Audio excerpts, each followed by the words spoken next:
Garai batean askoz ere harreman sendoago zen ekonomikoki, sozioekonomikoki, baina batez ere landa garapenari lotuak,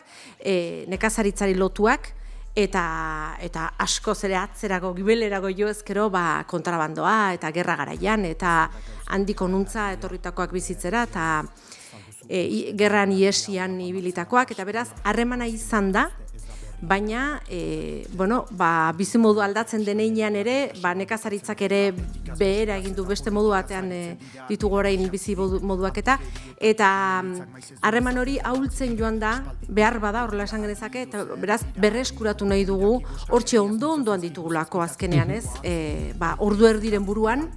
hortxe da ondoko herria. Eta askotan, beste leku batzutara mugitzen gara,